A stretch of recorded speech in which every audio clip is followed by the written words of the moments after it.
think growing up, I was very much maybe a bit of a happy-go-lucky type child. I have an older sister, but she moved out when I was quite young, so I essentially grew up as an only child.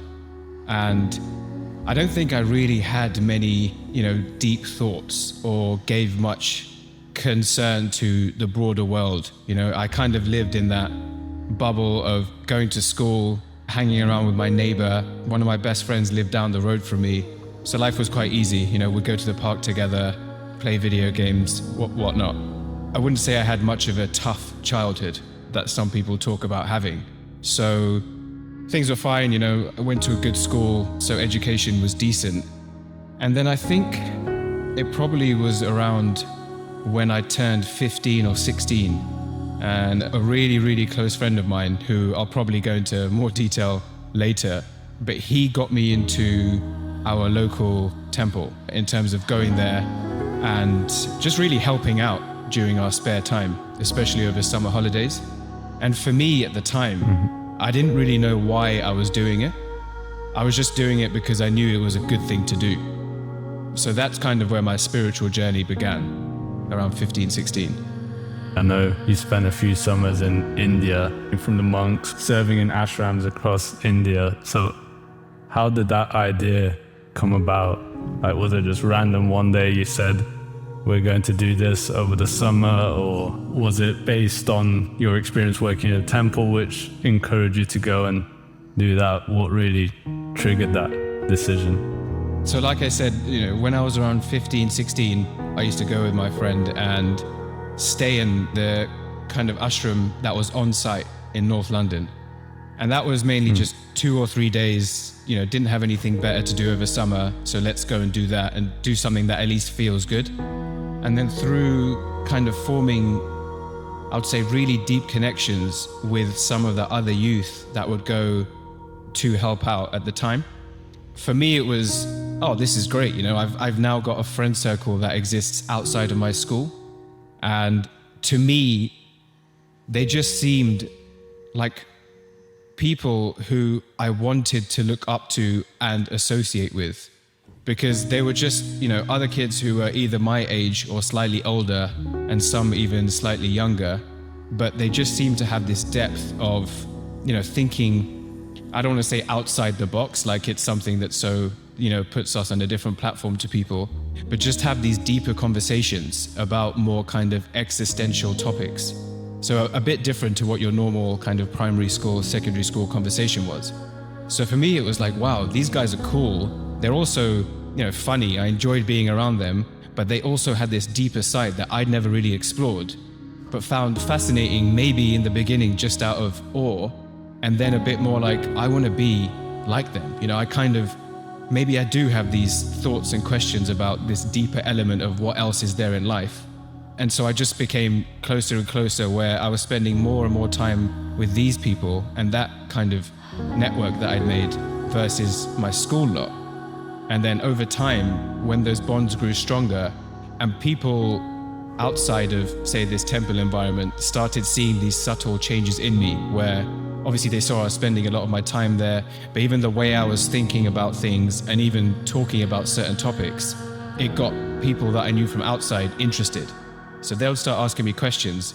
And long story short, as this network grew, eventually there were probably, I went 3 times and the numbers changed, but roughly 8 to 10 of us boys who one of them took the initiative to say, let's go to India as a group, and we'll take one of the monks that we got to know really well, who was also quite young, maybe only a few years older than us. He's been before, so he can take us and kind of guide us and show us around. So yeah, it wasn't an overnight decision, but as soon as the guy I knew really well came up with this idea, like, shall we do this? I was like, of course, I would love to. And it's great to go with a group where you still kind of have that going with your boys feeling, but you're not just going with your boys to, Malia, you're going with your boys to India to kind of explore something deeper. So that's kind of how it came about. So after your first time when you come back to the UK, what is that experience like? Because I can imagine you're there and you're doing all these spiritual practices, you're in solitude, you're probably not procrastinating as much, you don't have access to social media or the internet. Was the experience like that, what I just mentioned? Was it different? And what was it like going back to normal life after that experience? It's a really good question. And what's funny is, there wasn't much access to social media, but part of that was just because where we were in India, especially being in India anyway, but also being a bit more in the rural area, it's just signal was not that good. So it was kind of like a forced way of not having social media. But then again, when you're there, the kind of association you're getting, you'd almost feel like you're wasting time being there and being on your phone, right? It's like you're immersed in this environment where they either know their purpose and they're serving and striving ways to get closer to whatever that internal connection is. That if I was to then sit on Instagram or on Facebook Messenger, unless it was something important, telling my parents that I'm alive, you just feel like, why am I here in this really kind of like blessed, auspicious space? And then on my phone. So it was very much like that. But I really like your question around how it was coming back. I'm just trying to put myself back to what it was like then. I think the benefit I had is because I did it with these group of boys who were basically on the same kind of wavelength as me. It wasn't like I was literally going between one world and moving back to another. It was with a group of people who I was really close with. And on that point, it also becomes very important to have that kind of support network, which I know you talk about a lot as well in your podcasts, but it's not just in a work environment, it's kind of in every sphere. It becomes really important to have a support network, and some people even have a mentor or a coach. And this was exactly the same. This was a peer support network where it's almost, you have those people that can, I don't want to make it sound so regimented, but keep you in check. And it almost becomes them checking up, like, how is your spiritual journey going? And not in a way of like, oh no, you didn't meditate today, you've fallen off the wagon, but just, hey, I'm here, I'm probably going through the same struggles you are, let's talk about it and what we want to work on and what we want to improve on. So in that way, it made it easier. But definitely, I used to work in a bank. So having my 2 weeks of summer holidays, going to stay in an ashram, and then literally arriving back on a Sunday and going back into work on a Monday, it was strange. In one way, I remember, and I don't know, it could be seen as quite bad, but I remember walking firstly to the station and seeing all this like rush hour and mad people around me going crazy, like, oh, the train is late. And I just felt this like very serene, like these things don't matter, right? It doesn't matter that the train is late. It doesn't matter that someone's nudged you. I've just been through this whole experience of there's so much bigger to it.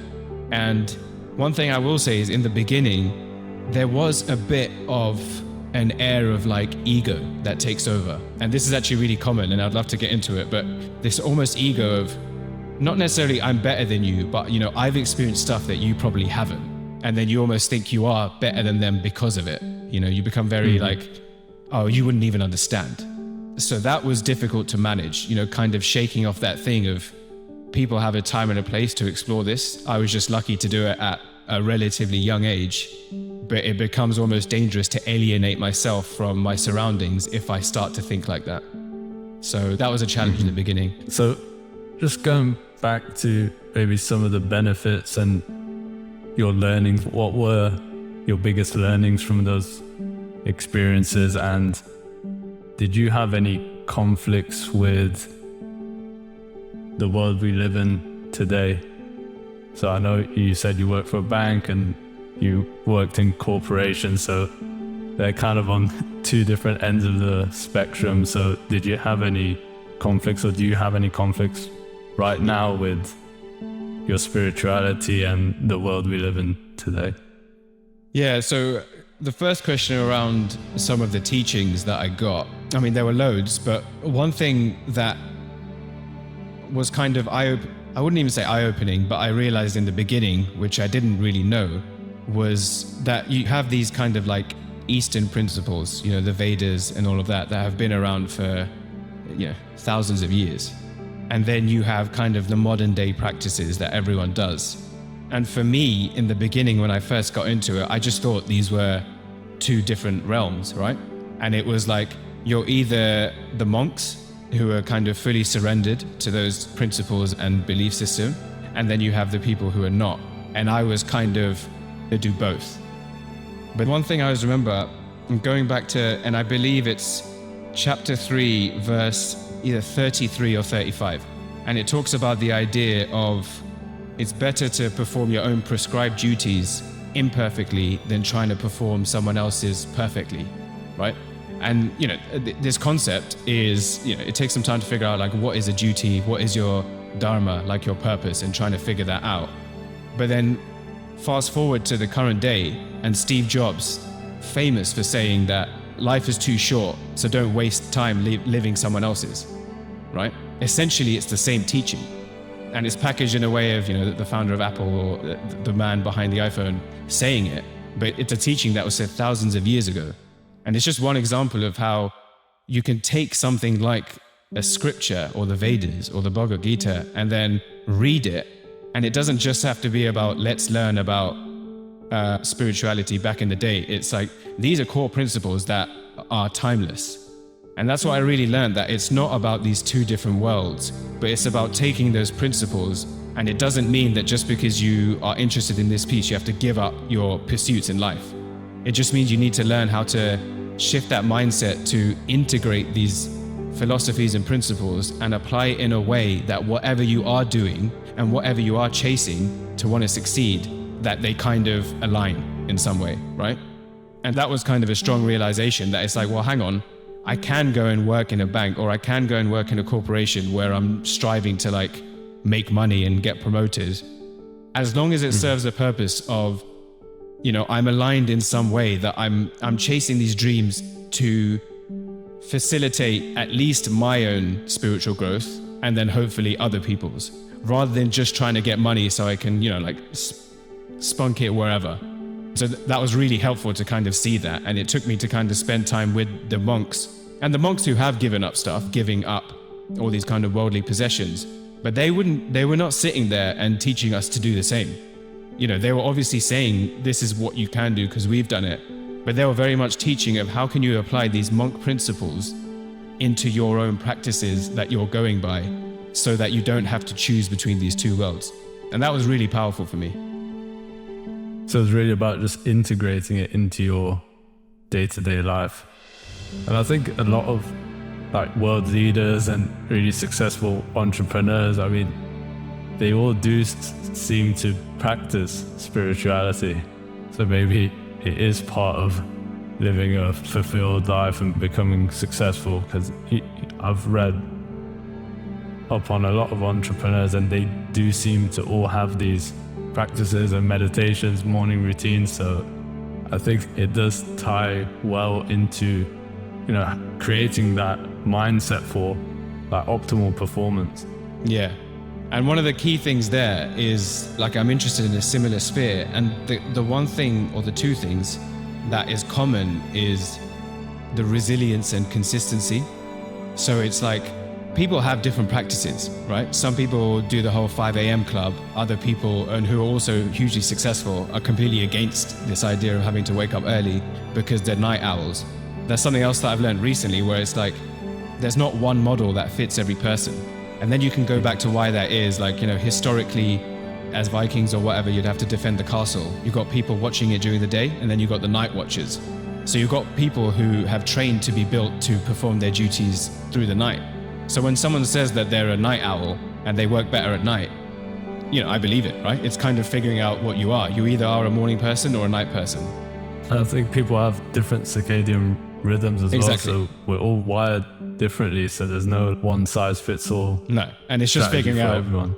Yeah, and it's just figuring out which one you are, right? Which sometimes it takes some time because you need to figure out your productivity. Going back to the point of resilience and consistency, these like CEOs and entrepreneurs, it's not like they're saying, I meditated and then I became a millionaire, right? It's like, I put the hard work and graft for years. And the same comes down to like morning routines and meditation. Even they have to go through the same process of turning it into a habit. But just because they have this kind of common trait that I've seen, where they're consistent and resilient with it, that allows them to like implement a successful morning routine, but then also be successful in whatever they've created. So yeah, that's something that's really resonated with me. What other things have you strengthened through your spiritual practices? I'd say also empathy, which, we've kind of touched on already, but it's the idea of understanding where people are in their own journey. Like I said, for me, I went through that early phase of, I wouldn't say I drastically went from 0 to 100, but I did go from, like I say, being this happy-go-lucky kid who didn't really have any deeper thoughts. And then within a few years, spending a lot of my time serving either in the temple or with spiritual events, hanging around with people interested in spirituality, reading spiritual books in my spare time. So I did kind of quite a big transition. And so when I saw other people that didn't, and even people that I knew who were kind of interested in spirituality but really slow with the uptake, I just didn't get it. And so it's something that I learned over time about empathy, because I've made my mistakes, I've slipped up, I've got lazy and all of that stuff. And then I had to kind of look back and be like, well, it's easy for me to point fingers, but I'm no angel in that way. I just have this sort of like grit that if I'm interested in something, I will kind of dive into it and really try and explore it. Kind of like how I did with my own podcast and things like that. So it's just that empathy of really realizing, like, some people, I don't know their life story, right? Like when you meet someone, it's like walking into a film an hour in. You don't really know what's happened in that hour before, so it's hard to judge the film based on when you've walked into the cinema. And it's this way, someone's come into my life and I know them at that moment, and I may think I know them really well, but unless I know their previous decades of existence, it's hard for me to place a judgment on why they are the way they are. And I think spirituality really helped me to kind of understand the idea of people being on their own journey and just doing your best to kind of support them while also always, developing yourself, because there's always room to develop. Who would you say has had the biggest influence on you? I guess this is considering what we've spoken about as well and really tying it in all together. When I was talking about that friend that introduced me to spirituality, it's Jay. So it's Jay Shetty. So I don't need I don't need to describe him too much. There's plenty of like literature out there that does it for me. He's the one, when I was 15, we were in the same class, we were in the same school. And then, for the first 4 years of school, he was in my class, but I didn't know him that well. We just, got along. Cool. He seemed like a cool guy. But at 15, 16 is when we really got close. And that was also when he began diving into spirituality. Like I don't want to say that's when he began his journey, but that's when he began diving in. So we were good friends. So he was like, come to this event with me, come to the temple with me and we'll help out. And for me, it was like, cool, he's like one of my best friends. It sounds like a good thing to do. I get to spend time with him and hang out. And so that obviously was a huge turning point, because if we were not friends and for him to introduce me to it, it's hard to say if I would have found it another way. I have no idea. And then, ever since then, I went to Cardiff uni for a year and I knew I wanted to change. I loved my life there. I just knew that wasn't the sort of path for me.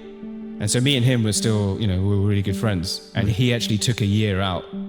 But he basically convinced me to go to the university that he was at.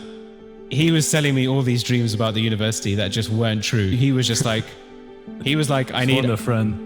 Mate, anyway, he was just like, I need Anand to come back to London, mainly because he was looking out for my like spiritual interests. He knew in Cardiff, I was trying to manage it there, but I wasn't, right? I was doing bits, but I really wasn't. And then my other options were to go somewhere outside of London. And I'd got the offer at that university, so I remember phoning him and saying, oh, hey, I've got this, but then I've also got a couple of other places. And he's like, you have to come here. And then he sold me all these dreams about how amazing the life is at that university. Completely not true. He just knew what he needed to say to get me to say yes to that university.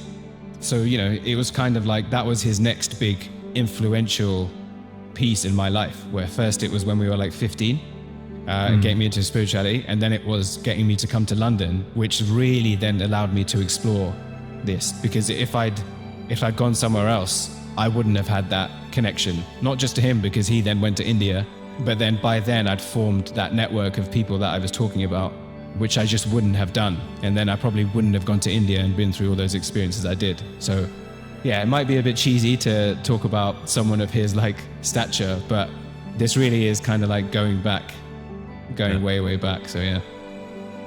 So you and Jay went through that whole India experience together. I assume you were part of the same group that went to India for those 3 summers, or yeah, good question. So he, by that point, had already become a monk, because we were in the same year, but I changed universities. So he finished before me. And so in the year that I was in my final year, that's when he became a monk in London. And then when I graduated and then I started work, he then had gone to India by this point. So, luckily, because through university I'd formed all these like great connections. But then by the time he went to India, I didn't need him to hang around with his people, that type of thing. He introduced me to a lot of them, but I was so well integrated. So yeah, going back to your question, no, he was already serving as a monk before I'd done these like summer vacations with those other guys. Okay. So he was staying in the ashram, like fully devoted to, like, would he spend the whole summer there, or was he spending a couple of... I think, and don't quote me on exactly the journey, but he used to spend some like weeks there.